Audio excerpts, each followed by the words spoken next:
schools. And I'm glad to be here today. I'm here with my MSW intern, Laura Highholt, and we will get started. Today, we're going to be talking about conflict resolution through a trauma-informed lens. And if you've been able to watch the series that Amber was talking about earlier, that are housed on the NDE website, I would encourage you to do that.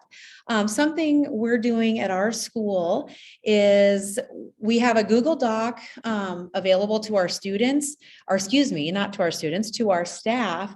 And when each staff watches each video from the NDE website, we're reimbursing them $20 an hour or whatever your school would like to set up if they want to do that. And it's really been a successful piece to our recreating some education for our teachers. They're able to do it on their own time. And it's really nice. It's been a good foothold on how to work with kids that have been through a traumatic experience. So it's been really helpful. I think our teachers sure appreciate the information and that they can do it on their own time frame too. And so that's been really kind of a cool thing, and how we're getting our staff at LCC to utilize these webinars, if you will, on the mental health, the school mental health through NDE department. So I can share that Google Doc. It's just a couple questions that we ask our staff to document so that we know that they've watched these videos. So with that, we're going to go ahead and get started. So talking about conflict resolution through a trauma-informed lens, like I said, I hope that you'll find it helpful. If you've seen the previous videos, it kind of goes in line and how to work with these students.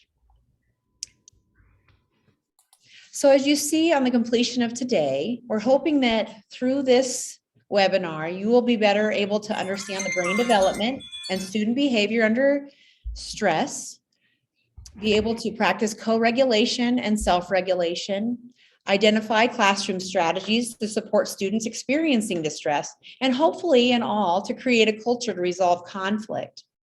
So if you look at the picture, the overall goal is to create a culture to resolve conflict, right? So the important takeaway is that when one feels like he or she belongs, they feel they are understood, supported, safe, and connected with affirming messages and opportunities for success while being heard and validated. So those are some of the things that we're talking about today, and in hopes that teachers can help be a part of that individual's healing and growth.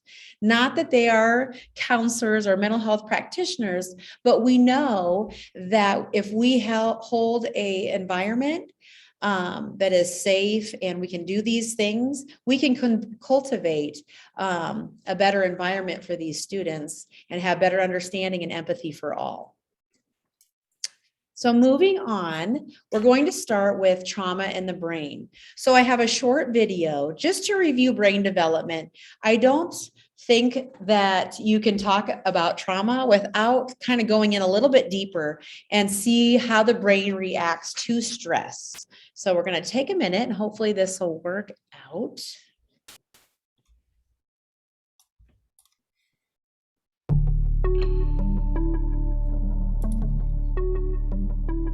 The brain develops from the bottom up. The first thing to develop is the brainstem, or the reptilian brain as some people might call it. This area is responsible for our bodily functions. It tells us when to regulate our temperature, when to sleep, and when to eat. The next important part of our brains to develop is the limbic system, or what some people might call the mammalian part of the brain. The limbic system supports a variety of functions including emotion, behavior, motivation, and long-term memory. The next part of the brain to develop is the cortex, which is the outer layer of the brain. This is sometimes considered the human part because humans are one of the only mammals that develop this part of the brain. This part of the brain is responsible for how we as humans were able to develop language, have thoughts, self-awareness, perception, and consciousness. Also, the cortex plays a key role in integrating the central nervous system and functions of memory. The last and most advanced part of the brain to develop is the prefrontal cortex, which is considered the executive functioning part of the brain. For some people, this part doesn't fully develop until they're in their mid to late 20s. The prefrontal cortex helps us to think through cause and effect, the ability to plan for the future, set goals, and understand the consequences of our actions. It's also responsible for the ability to moderate social behaviour. When we're in a stressful situation, part of our limbic system called the amygdala sets off an alarm bell response to let us know we're in danger and we need to do something about it. When this happens, the brain floods with a hormone called cortisol, so the body knows that something needs to be done. The most common responses to a stressful or dangerous situation are some you might be familiar with: fight, flight, freeze, or submit. This is an inbuilt system of survival to keep us safe when we're in danger. Like when our ancestors might have had to decide whether to stand their ground and fight against a large predator or run away. A stress response is a healthy, normal part of being a human. It lets us know that our bodies are working and keeping us safe. If a person is exposed to a highly stressful or traumatic event, or they have continual exposure to stressful events, like abuse or neglect, their alarm system might become overactive. It might be always switched on, as if there was a risk of danger or threat at all times. For a child, this might affect how their brain develops. This is especially the case if it's in the context of stress or trauma events by a primary caregiver. In these cases, the child might develop an understanding of the world as an unsafe and dangerous place, even when they are in a safe situation. Sometimes this is called hypervigilance. It means being on edge or aware of danger at all times. Being exposed to stressful and traumatic events on a regular basis can also have a significant impact on neural connections in the memory center. It can even change the way we remember actual events. People use alcohol and other drugs for a variety of reasons. When someone's experienced trauma, they might be in a constant state of fight or flight, and so might use substances to help move them out of their stress response state. We also know that substance use can affect the way that our brain functions. Chemicals from substances cross the blood-brain barrier and can either stimulate or depress different parts of the central nervous system, affecting how the person feels, thinks, and acts. Similar to cortisol flooding the brain in the stress response, chemicals from alcohol and other drugs can also affect neural pathways and the way the person might make decisions or remember events. Luckily, neural pathways have the lifelong ability to form and change. You might have heard this referred to as neural plasticity. Through developing a better understanding of the brain and the way trauma and alcohol and other drugs affect neural pathways, clients can be better informed and empowered. This is an intervention itself called psychoeducation. All right. Close that up. Oops. Let me go back here. Sorry about that. So some takeaways from that video. Oops, I'm gonna go back. After you listen to that, it's just fascinating, I think, how the brain is affected by stress. Our brains are affected by normal, typical development anyway. The child's brain and young adults' brain are continuously changing, as you notice in that video. Neural pathways make changes. However, we all have this normal alarm system in our brain and body that lets us know when we are under threat or mobilizes us into that fight, flight, or freeze in the face of a threat.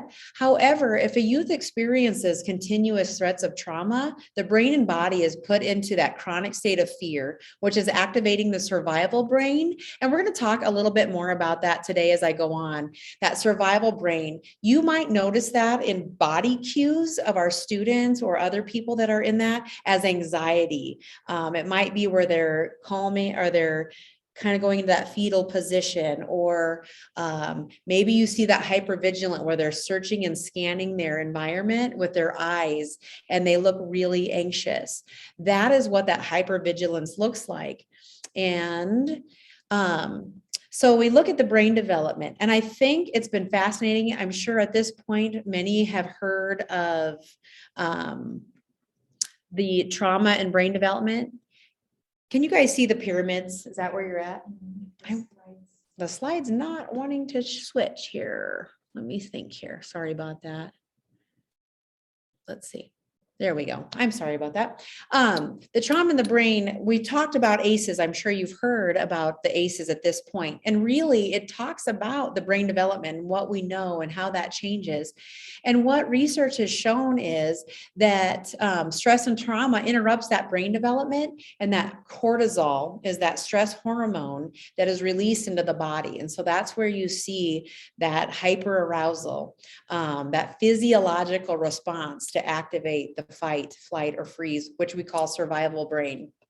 And when a student is in that mode, we'll say, learning is really difficult to happen. It's really hard for them to feel calmed and comfortable. And learning is probably not an option at this point because they can't reason. They can't use that front part of the brain where reasoning happens. So as you notice from this slide, typical development is kind of the bottom, survival, right? If a child is taken care of with secure attachment, the parent, when the baby cries, they know that it gets fed or they help get comfort. That's that survival. That's the next part of regulation. The mom comes, I cry. The mom comes, she soothes me. I get regulated. Socially, emotionally, I have a secure attachment and I can learn. My cognitions are kind of on point, and you see that typical development. Now, in the face of trauma, which interrupts that development and tips the pyramid over, if continuously not feeling safe or protected or disconnected from that main parenting source or others, doesn't have to be the parent, but from someone taking care of them to help them regulate, they become kind of, their brain becomes used to that survival mode. And so once they're in that mode, they're looking for real or perceived threats of danger. And that's what we do call that hypervigilance. So you might see that in a classroom at some point. Really anxiety, if you're looking more for anxious, it might even be sensory, and you may not even be aware of what the trigger is for that student because we don't always know. Excuse me. However, like I said, you don't always know, right? We don't always have our history of students, and we certainly, they don't come in with all of that history. So I think it's important as educators and as parents sometimes that there's things to remember when working with challenging behavior. Number one, don't take it personally because it's not about you. Again, we don't always know what's happening with that student. Number two, the behaviors are challenging, and we have to flip the language and just remember that. The behaviors are challenging, but the child is not, right? Trying not to make it even personal on them. And three, de-escalate first. We can't problem solve. That student is not in learning brain if they're hyper vigilant and really stressing out if they're in that mode. And so we have to de-escalate them first, or ourselves even regulate.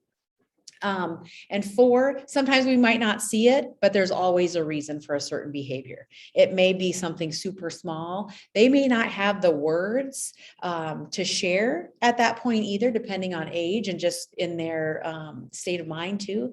They may not know what's going on. And number five, we're just trying to create a sense of empathy. And we're going to talk about that a lot today. Having empathy, not only as educators, but as a community in our schools. We want our students to learn how to be empathetic towards other students as well. So just trying to imagine what that child is going through. I wanted to share an example of kind of like this.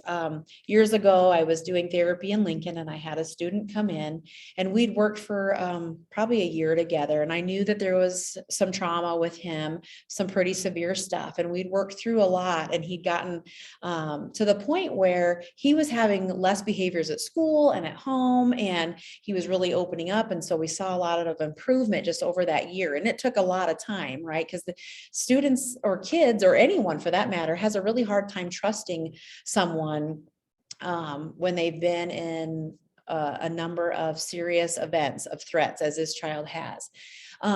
He was able to sit and have a 45-minute discussion with me, and we were working through things. So one day he came in and I had a couch, and he came and he just came into a fetal position. And I was like, hey, what's going on? And he couldn't speak at that point. So we kind of sat in silence, and I kind of used some soothing words and just said, hey, let's take some deep breaths together. And then through some time, he was able to point out, I went out to his staff. He had some staff that was also working with him. He lived in a group home. And I said, can you guys tell me what's going on? Like, how was his day? And they said, it's odd. He had a great day. We met with his teachers. They said he had a great day. He was excited to come talk to you about the great day that he had. And then something happened. We don't know what happened, but on the way here, something. And I'm like, okay. So I went back in and we started talking, and I said, just tell me about some of the good things about your day. And we went on. And then he curled up even tighter as he pointed out that on his way, he was in the back seat of his staff's car, and he heard loud noises of a muffler, and it made him think of his perpetrator.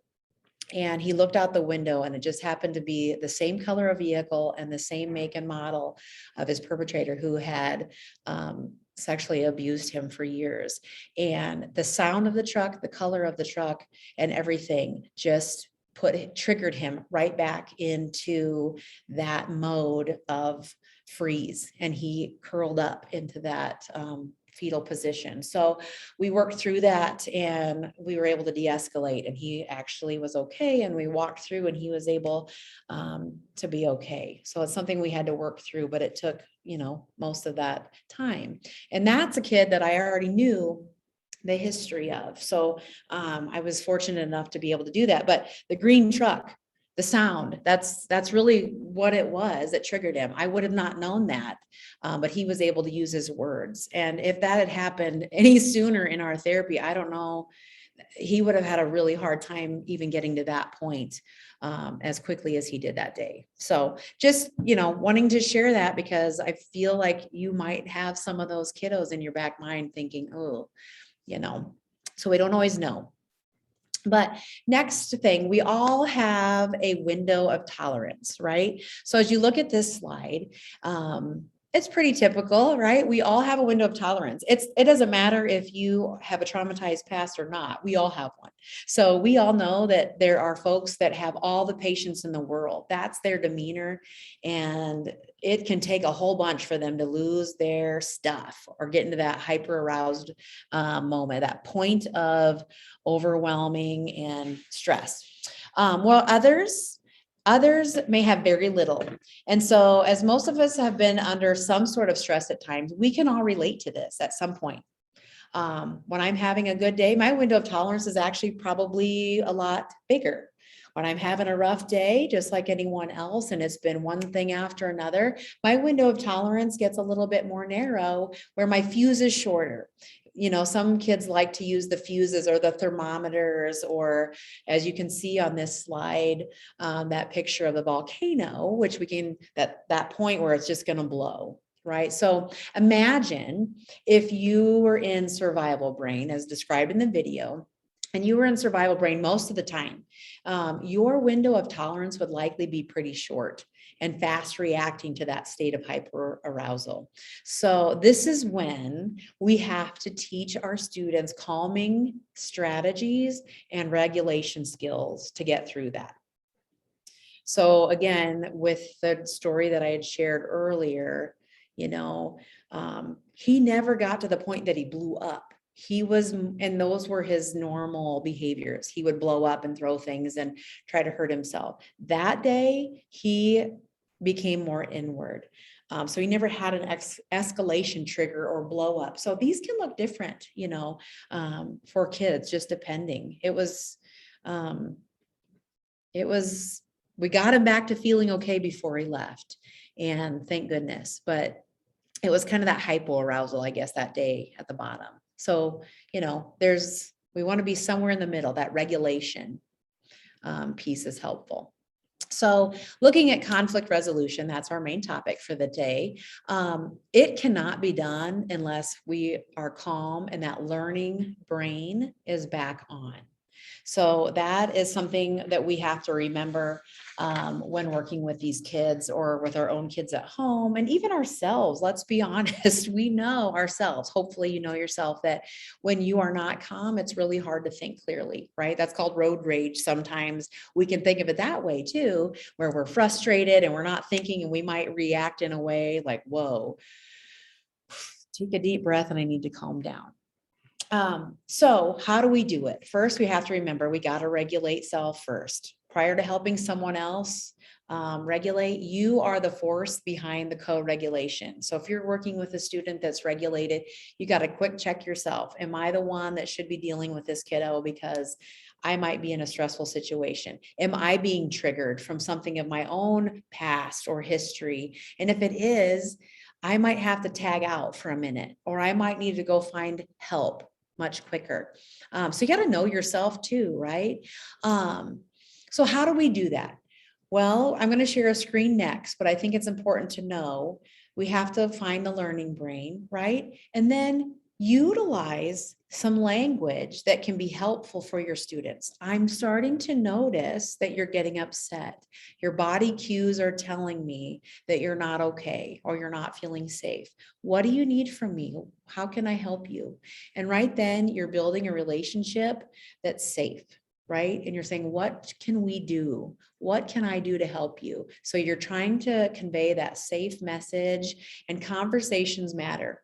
So if you know that you're upset and you're going to respond with short patience, you might need to take a minute, like I said earlier. What's really helpful in schools is you might have a PBIS language or something that is being taught in guidance where that language is used universally. At our school, we use zones of regulation. And so students K-4 know that language. And so I try to teach that in a way that teachers can also use that and have the posters around so that we can have that common language. Because that really sets a tone like, wow, I noticed you're kind of in the yellow zone. Maybe you're starting to lose a little control. What can we do? What are some tools that you use? And so if we can have our paras and our teachers and our counselors and even into our parents start using that same language, these kiddos, can learn that much quicker. And it helps give students some time to regain their calm. By using that language, I notice you're really upset. Let's work together on breathing slowly for a minute, or let's manage your impulses.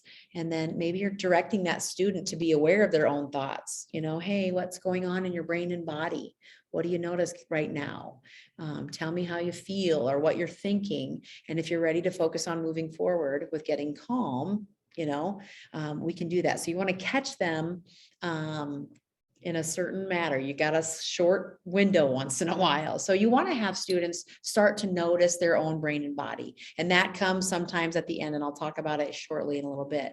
But you want to have the student kind of redirect themselves if they can, and giving them a minute. Can you take a minute? Do you have a calming corner? I know that was discussed earlier in some of the mental health webinars that have been on as well, and try to take them into that happier place or that healthier place. So that's kind of how we do it in a nutshell. But here is that phase, the different phases of conflict that can happen. So if you can catch them between the trigger, and that's that thing we don't always know, and that phase 2 of escalation, that might be where you see some of those body cues happening. That's where you want to try to catch that. Like, hey, I noticed you are starting to get upset. What are some body cues you're noticing, right? And so that's where that common language is super helpful. But you hope that with support, they gain independence in being able to do that. Maybe for some kids, that's being able to say, hey, I'm really stressed out. I had a kid actually come to my office today, and he was upset about a science test that he had. And he said, I asked for a break and I went for a short walk with my para. I'm like, excellent. And then what? He's like, then I found you and now we're talking. And I said, great. Did you blow up? No. Did you hurt anyone? No. Did you destroy property? No. Did you hurt yourself? Nope. I said, awesome. So now let's think about the tools that you used And how do we plan ahead next time, just to prepare better, maybe for that test? How can we do that? So he kind of learned to regulate himself. Now, is it successful 100% of the time? Nope. But we want to catch them when they can. And I always think paras, God bless you. You are like the co-regulators of the school. When we know that a student is struggling with that regulation, it's really helpful to have someone that they have already have a relationship with, can use the same language, and then can help with that co-regulation. It's super powerful in teaching those things and really builds relationship. So once you co-regulate, you can talk about things. Now, like you see in phase 3, that crisis, you might have to do a room clear. You're not always going to catch the trigger and you see the escalation happening. But if that window of tolerance is short and it goes quick, it might mean that the crisis mode comes quickly and you weren't able to stop it. That's okay. That's still going to happen. None of this is 100% foolproof. There's times in that crisis mode where you might have to remove the other students and make sure that they're staying safe. So hopefully you're developing that plan before the crisis, and access personnel or help in those situations where you notice that a kid's has that tendency to be in that crisis mode a lot. The recovery, phase 4, you see a lot of tiredness, the stimulus is coming down, and you don't want to assign independent tasks at this point or even really talk about it. Just kind of give them that space to recover. That post-crisis, that's where the learning happens. That's where you want to continue to build and talk about what happened. And I'll have Laura go into that a little bit further as we go. So that's those calming strategies with deep breaths and working through that can really help build that relationship with that student. So co-regulation, I talk about it a lot. So we want to teach kids what regulations actually means and what it can look like. And this is a short, super cute video. It's the cute version of co-regulation. Now we all know there's some ugly co-regulation and it doesn't always go beautifully, but I share this little clip with my kids in guidance so that they can see, okay, what happened? And we start picking apart what happens in this video that we can learn from it. So I'm going to share it with you. It's less than a minute and it's super cute.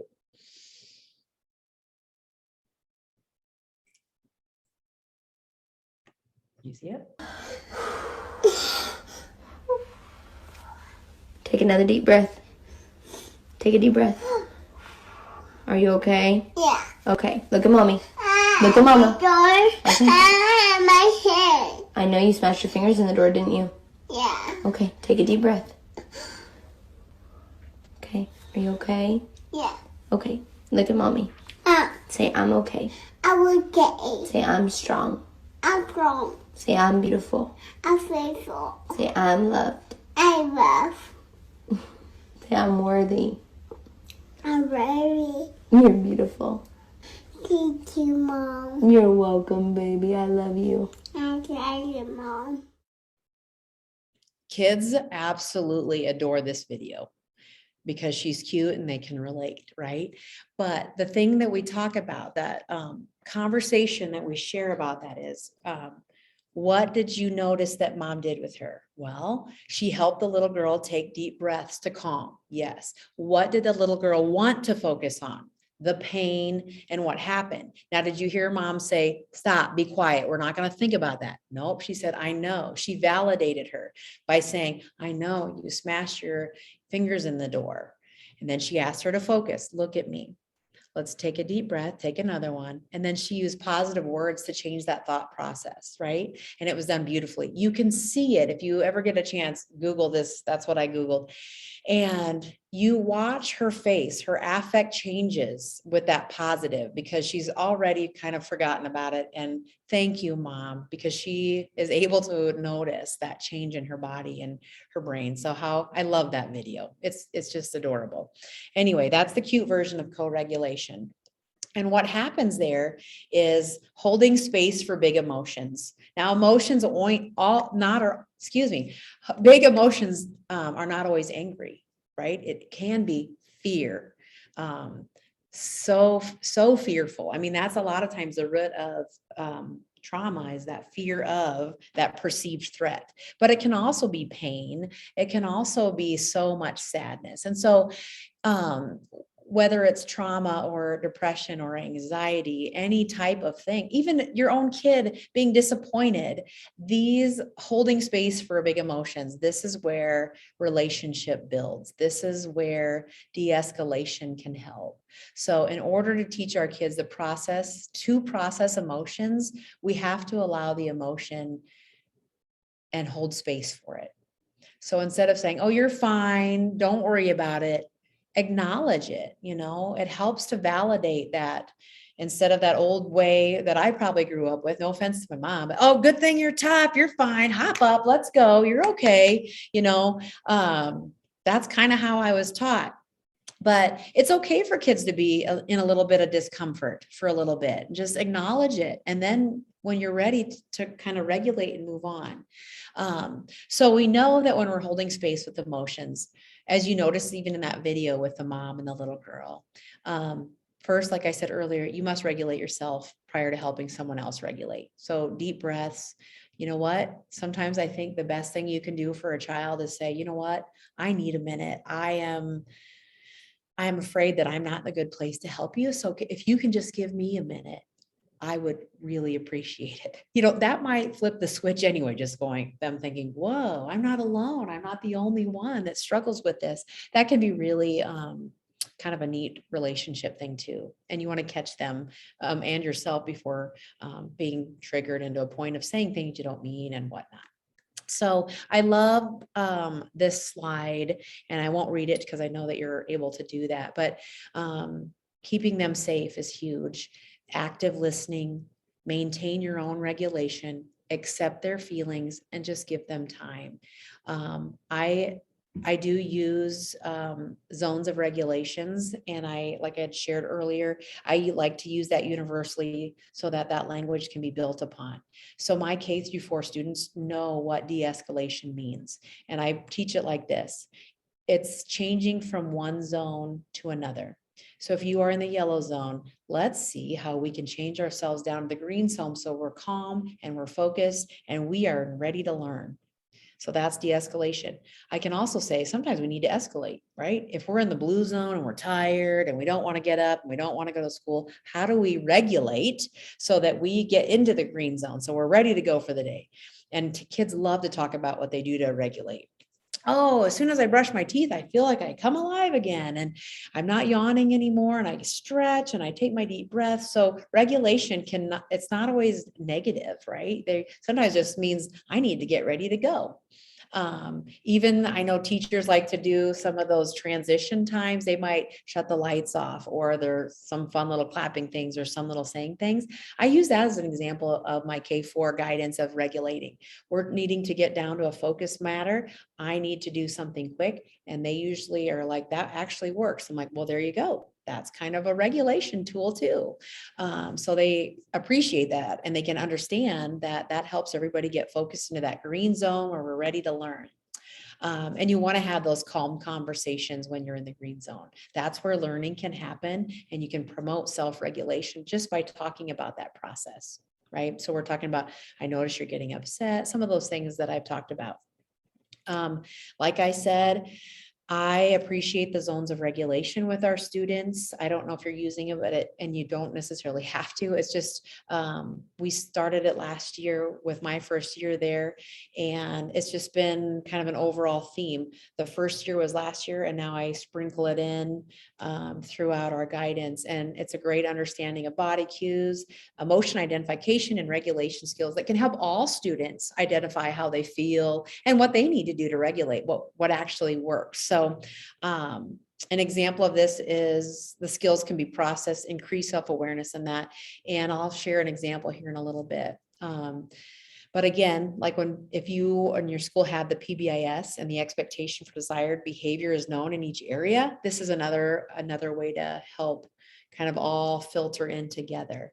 So just kind of having that in your back pocket. And it's not zones, there's all sorts of different ones. I just use this as an example because this is what I know. Okay. So I do have a a couple stories that I wanted to share. And I just want you to know that this is, again, I don't think any of these are 100% foolproof.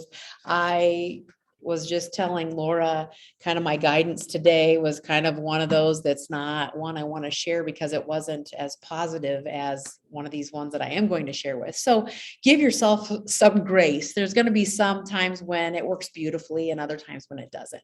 It's okay. We all try our best, and that's what we can hope for. So the first story I kind of wanted to share is I had a learner in my kindergarten guidance class. And so a little bit about this kiddo. Mom stated that something might have happened at daycare when he was younger, but trauma is unknown. He has an outpatient counselor that he sees, and so I respect that. But the teacher has states that he runs, he hides, emotionally blows up when things get difficult, avoids things at school. He's tired a lot. He does have a one-on-one para. Again, I like to call them co-regulators. That day, his co-regulator or his para was not in my classroom. She was outside, I believe. Maybe she wasn't there. I can't remember now. But we were doing something. They had markers, and I asked if anybody wanted to share. So of course I choose the one that has their hand up. He didn't have his hand up, and I said, okay, you may share. And he immediately started throwing the markers, stood up, tipped his chair. I wanted to go first. As I was hoping that somebody in my mind, I was hoping, oh, somebody take him out. And with this particular student, I have had to clear the room before in guidance. And I thought, I'm going to try something different. So I gave myself permission to stop what I was doing because the entire class was watching, right? And so I went over and I said, wow, I didn't see your hand up. I'm sorry. I didn't know that you wanted to share. But it looks like you're really upset, and I'm sorry that you're like having this difficult time right now. Can we talk about it with your class? No. And I said, I think it's important that we get some help because I think we all want you to feel better. And I said, kids, and mind you, we've all had zones of regulations at this point. And I said, let's take some deep breaths. Everybody can help take us deep breaths. So they all did it. He was not doing it. And I said, okay, what can we do that might help him? And somebody raised their hand. And at this point, I am at his level on my knee, taking a knee, and my hand's out, and he's kind of resting in my arm, not hugging or sitting, just standing there. And he's listening. And I'm like, all right, who has an idea? And somebody, maybe he needs to take some deep breaths himself. No, I'm not taking deep breaths. I'm like, okay, that's not going to work for him. Anybody else? Same kiddo, very helpful. Maybe he just needs a huggy. I love that, right? Kindergarten love. I said, oh, that's a good idea. That always makes me feel better. Hey, kiddo, do you need a hug? And he said, yes. And that little boy melted in my arms, and I could feel his body just kind of like, oh. And we sat there quietly. The kids didn't do a thing. They just kind of watched.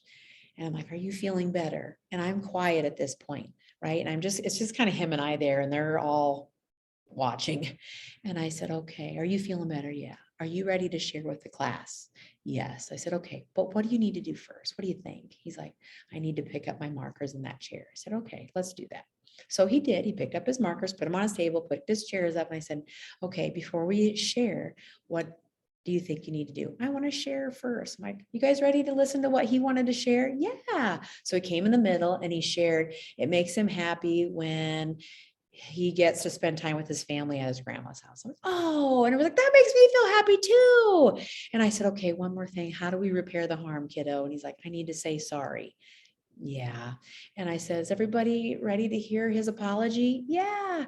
I said, why don't you go around the room and tell him? So he went around the room. I'm sorry I got upset and threw my markers. And he went around, gave everybody 5. It's okay. It's okay, buddy. I get mad too. And we were back at it. And he listened contently to everybody else share. It was a beautiful thing, right? That was perfect. We co-regulated. We got through it. Now, that didn't happen today, and it was kind of the same kiddo, but I'm not going to go there just due to time. But just know that was one of those moments like everything just clicked. It really worked great. So the second story, again, this was a different kindergarten class. We have 2. There's a couple in the class that have difficulties with attention. I am not aware of any traumatic experiences with a couple of these kids, but I could be wrong. Like I said, we don't always know, right? So what was happening, there was one kiddo laying under the table in the chairs. And normally I'm like, come join us in Mrs. Secchi's pit. I have the tables and we have a little circle.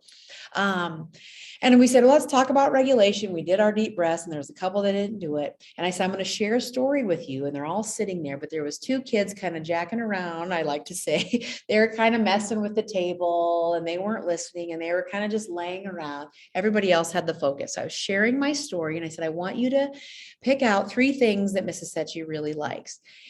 And so the rest of the group did.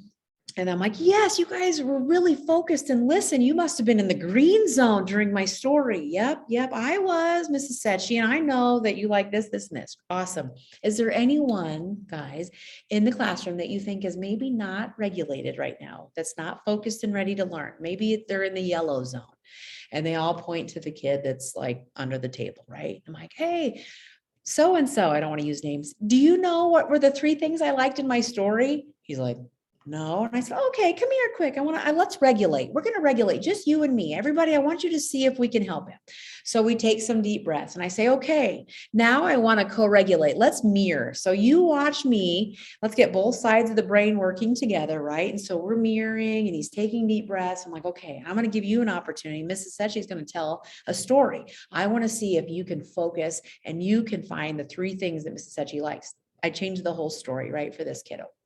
And he went bang, bang, bang and knew it. And I said, oh, do you feel regulated now? And he was like, yes. I was like, okay. What he liked about it is he didn't yell. I didn't yell at him. And he said, thank you, Mrs. Secchi. And the arms went around the neck. And I think it was because he knew that he was regulated and I didn't yell at him, but we were being mindful and intentional about how we chose to use that as a kind of a group learning experience. And then at times you need to circle up and resolve that conflict. But in that point, it was already done just in that example. So that was really pretty cool.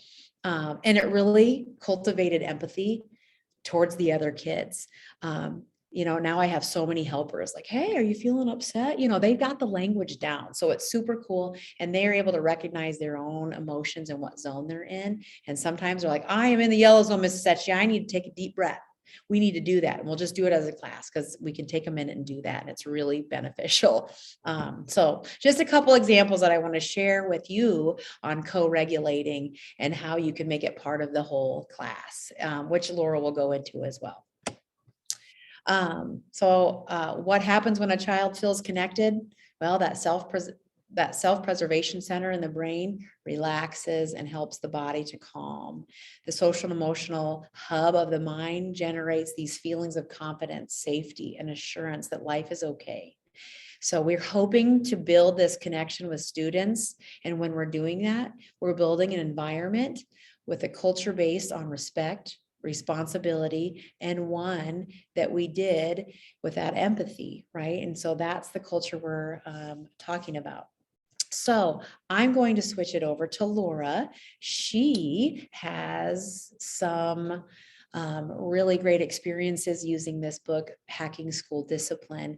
And she is a fellow intern from the University of South Dakota and have loved having her be a part of our team. And she's going to share with you today a little bit about hacking school discipline. Thank you, Brandy. Hi, everyone. As Brandy mentioned, I'll be covering the conflict resolution and circling up. So this book, Hacking School Discipline, is one that our school has used. So for the teachers that are familiar with this book and the language, I'm sorry if it sounds repetitive, but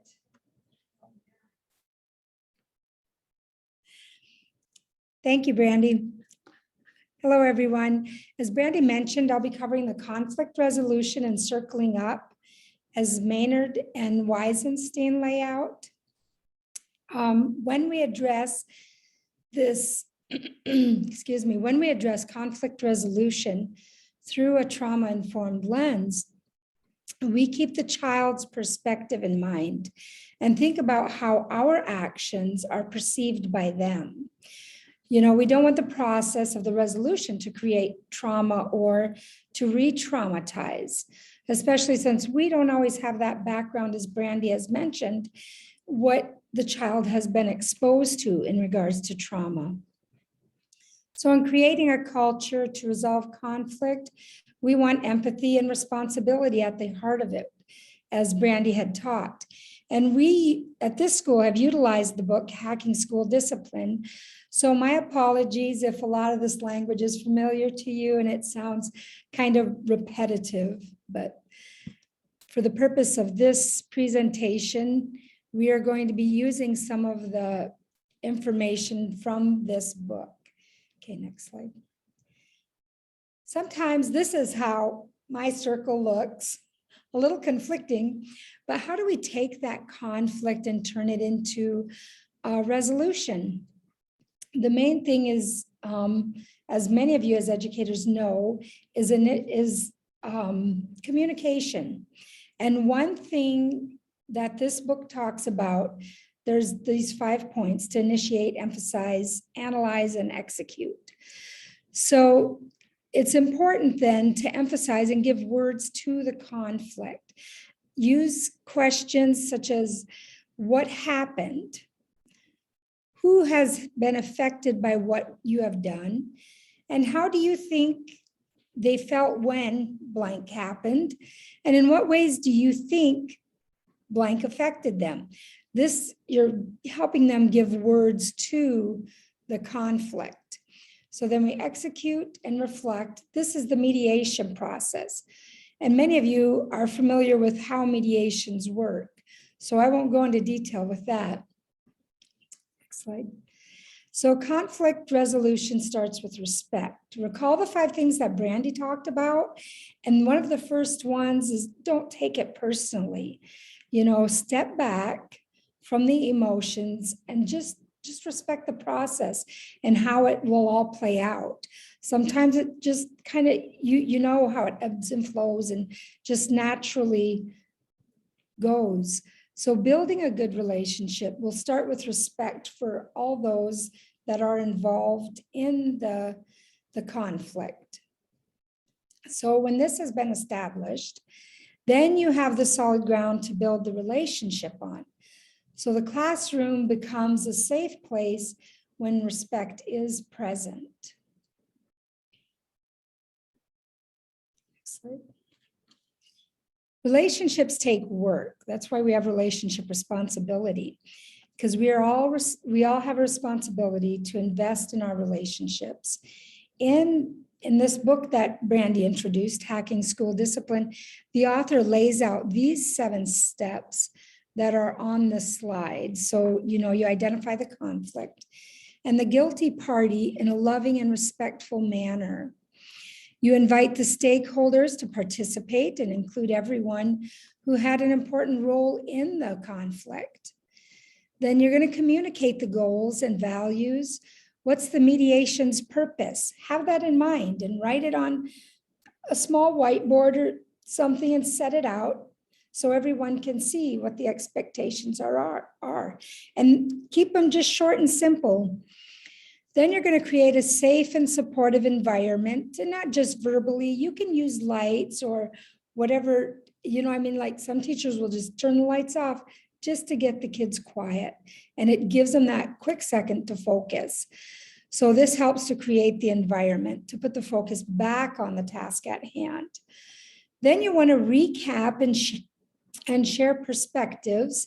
So let each one tell their story, what their perspective is of what happened and how they feel about it. And tell them, we're keeping this short, just the facts kind of storytelling, and one at a time, raising hands. Then you're going to repair and reinforce positivity. So you'll establish a plan of action moving forward, reinforcing positive statements and action plans. So clarification is very important here, to go back through, go back through the process and talk about it. Then you build a therapeutic rapport. So the more students go through restorative mediations, the more positivity will start to reign in the classroom then. Circling up. So we're going to talk a bit about circling up. Some of you may, like I said before, already know this language. So again, my apologies for the redundancy. So what does circling up look like? So the classroom climate about finding balance. In order to obtain that balance, we take into account everybody's relationship in that class or in that conflict. So when an issue happens in the classroom, let's deal with it in the classroom. Students must be accountable for their behaviors and how it affects them. So when a student is removed, this is Maynard and Weinstein now, they're saying that when the student is removed, they are no longer accountable for the impact the behavior had on the relationships with the class. So depending upon what that removal looks like, this can actually create trauma or re-traumatize a student. As in Brandy's story earlier with the boy having the trigger with the vehicle, we never know what a child's trigger may be. So if we go to grab an arm or something to lead them out of the classroom, that hand grabbing may be a trigger. So we need to be mindful of any possibility of a trigger. We don't know them all, no, but we do need to be mindful with our actions and how the student may perceive them. Or it could go the other way.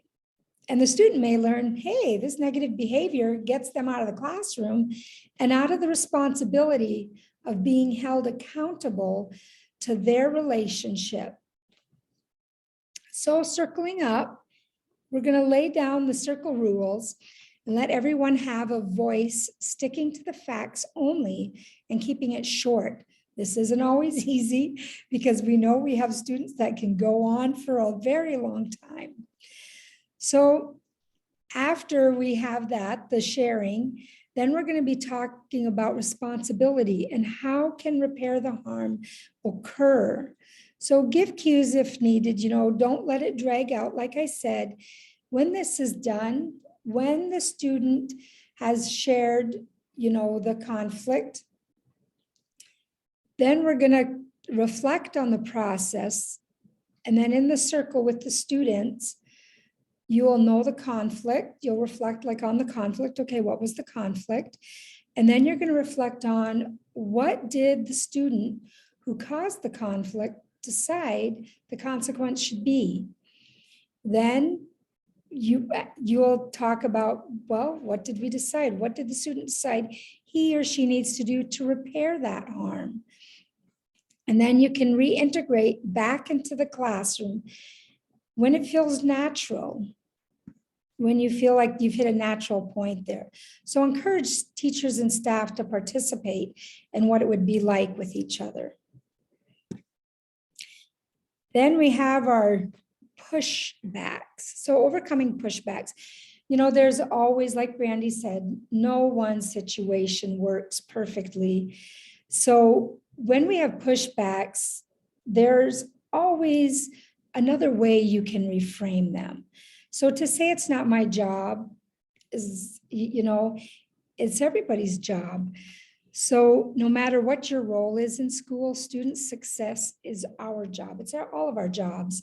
And it is really what makes the teachers and the paras and all the staff really shine. So the more time you just dedicate to creating successful students you feel heard, it's easier for your job will be easier. So educators understand that investment in classroom client and school culture doesn't always pay off overnight. You are aware of that. So the time that you invest in creating and facilitating a circle now can lower the number of redirections that you may have to give in the future. So this collective investment into building a culture of empathy, frame it as an opportunity to promote self-responsibility and effective action. So in the book, anybody if you get the book, you will see that in there, they have it laid out so simple. And so they have what's this blueprint for full implementation. And it has some very, very helpful hints in there on how to initiate these circles, how to deal with the conflict resolution. Thank you, everyone, for your time and attention. Now I'm going to turn it back over to Brandy. All right. Thank you, Laura. That was great. And that book is wonderful. One way that we did use it with our school was through a book study, and we would get together and read each a chapter a week and get together. We had some questions and just some conversation about what worked and what didn't. And that book, like Laura said, is super easy because it has the implementation kind of down step by step. So she did a great job of kind of bringing up the pieces, but it is an easy read, and it can be really helpful for the environment of your school. So piecing it all together, the conflict resolution through a trauma-informed lens kind of looks like this. Practice and shared responsibility and regulation. Narrate with common social emotional language if possible. Respond with care and understanding. Expect mutual accountability for all parties involved, staff and students, and expect respect and dignity for all. Build a culture of empathy and watch the beauty of empathy, respect, and responsibility unfold into a culture that cares for others. And that is our goal, is to help students become their own advocates and self-regulators, so they will need us less to co-regulate with them. So that is all we have for you today. Thank you for your time. Is there questions? I haven't looked at the chat. We don't have anything in the chat, but if anyone has a question, please feel free to unmute yourself and ask. And I also have the poll that I'm going to launch here, but thank you, Brandy and Laura, both so much. That was wonderful information. Thank you.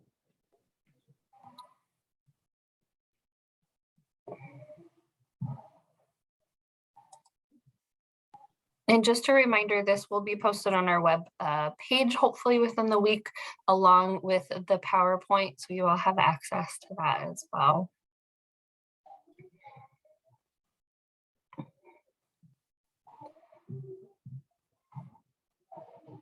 Thank you, Amber. And I will get up some resources that we talked about today too.